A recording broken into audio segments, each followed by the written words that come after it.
সুলাইমান চৌধুরী, এই যে আলোচনা চলল সরকারকে সময় দেয়া, এই যে বন্যা, সার্বিকভাবে এই বন্যা মোকাবেলা করা, সমন্বিত উদ্যোগ, কি বলবেন আপনি? বন্যা দিয়েই শুরু করি। বন্যার এটাকে মোকাবেলা করার যে সমন্বিত উদ্যোগ, এটার যথেষ্ট অভাব হয়েছে এবং যথেষ্ট গাফিলতি হয়েছে। গাফিলতি হয়েছে বেশিরভাগ আমলাদের কারণে। তারা সময় মতো সংকেত দেননি, সময় মতো পদক্ষেপ নেওয়ার জন্য কোনো পরামর্শ তারা দেননি, যথেষ্ট বিলম্ব করেছেন। একেবারে ছোট্ট উদাহরণ একটু আগেও বলেছিলাম, রিপিট করি। ফেনীর মুহুরী প্রকল্পের যে স্লুইস গেট এবং আরেকটা আছে মুসাপুর নামক স্থানে, অর্থাৎ যেটা ভিতর দিয়ে গেছে, ভারত থেকে এসে কুমিল্লার 14 গ্রামের ভিতর দিয়ে সোজা দক্ষিণ দিকে গেছে মুসাপুর নামক এক জায়গায় আরেকটা স্লুইস গেট আছে। এই দুইটা স্লুইস গেট খুলে দেয়া হয়েছে এই রাত 9টায়, অথচ এটা আরো 48 ঘন্টা আগে খুলে দেয়া যেত। খুলে দিলে পানিগুলি আগে থেকে সরে যেত, তাহলে এত ওয়াটার লগিং হতো না, মানুষের সাফারিংস অনেক কমে যেত। এটার জন্য দায়ী কারা চিহ্নিত করতে হবে, তাদের বিরুদ্ধে প্রয়োজনীয় ব্যবস্থা নিতে হবে। শাস্তি দেওয়ার মতো অপরাধ যদি করে থাকে তারা, তাদেরকে তাৎক্ষণিক শাস্তিটাও দিতেই হবে, এটাও একটা দাবি। এই রকম অনেক বিষয়াদি আছে, সকল বিষয়ে। ছোট্ট একটা উদাহরণ দিয়ে বলি, জাহিদ ভাই উল্লেখ করেছেন আর জোনায়েদ সাকিব ভাইও উল্লেখ করেছেন। এই যে নির্বাচনে নিয়োজিত থাকে সব এই সিভিল আমলা এবং একেবারে পুলিং অফিসার থেকে শুরু করে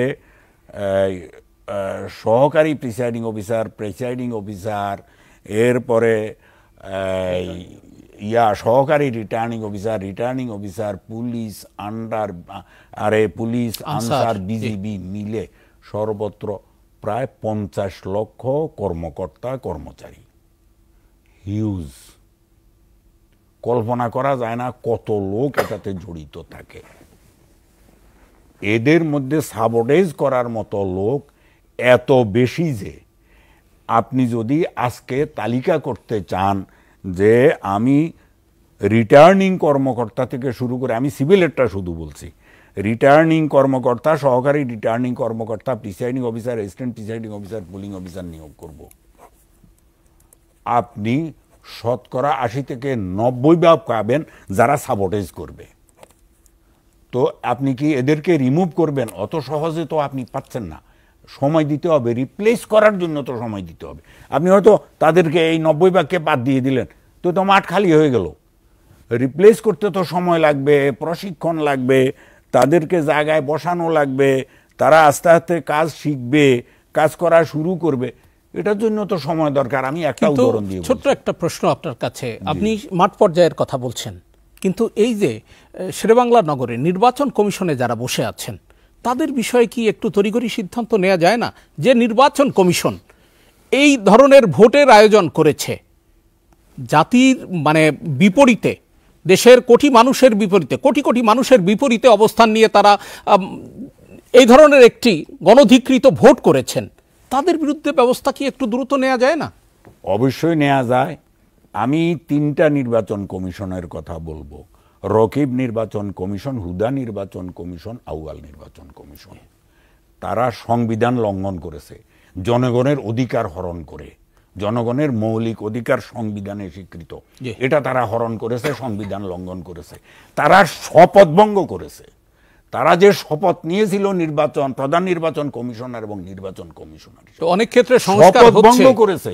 অনেক ক্ষেত্রে সংস্কার কেবল তাদেরকে বাদ দিলে হবে না, তাদেরকে বিচারের কাঠগড়ায় দাঁড় করিয়ে উপযুক্ত বিচার করে ছেড়ে দিতে হবে। ভবিষ্যতে যেন এই অন্যায় করার দুঃসাহস কেউ দেখাতে না পারে কোনো প্রধান নির্বাচন কমিশনার বা নির্বাচন কমিশনার।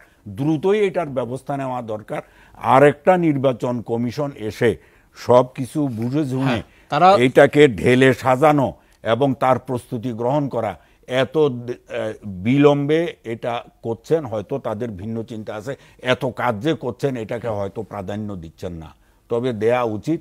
এবং খুব সম্ভব মাসখানেকের মধ্যেই নতুন নির্বাচন কমিশন আসুক, সময় লাগবে, জনগণের মতামত নিতে হবে, জনগণের মতামত ছাড়া কিছু হোক আমি এটা প্রত্যাশা করি না। আমি আশা করব যে এই সরকার জনগণের মতামত নিয়েই এটা করবে। জি, প্রশ্ন তো ওভারঅল সেটা হয়েছে, দীর্ঘ আলোচনা হলো এই যে প্রতিবেশী দেশের শিক্ষা, আমাদের কোন পথে এগোনো উচিত, আপনি যদি। আমি জুনায়েদ সাকি সাহেব এবং ডক্টর জাহিদের সঙ্গে সুর মিলিয়ে বলছি, আমরা ন্যায্যতার ভিত্তিতে, সার্বভৌমত্বের ভিত্তিতে ভারতের সঙ্গে সুসম্পর্ক চাই। আর এর বিপরীত যদি কিছু, দুইটা বিষয়, একটা ন্যায্যতা আর একটা সার্বভৌমত্ব। জি, কারেক্ট, আমরা তাদের সঙ্গে সুসম্পর্ক চাই। এই দেশের মানুষ, আমি তো এখন জনগণের কাতারে, আগে না আমলা ছিলাম, তার আগে অবশ্য জনগণের কাতারেই ছিলাম ছাত্র জীবনে, ওটা ভিন্ন কথা, এবং অতি সাধারণ মানুষের সঙ্গে।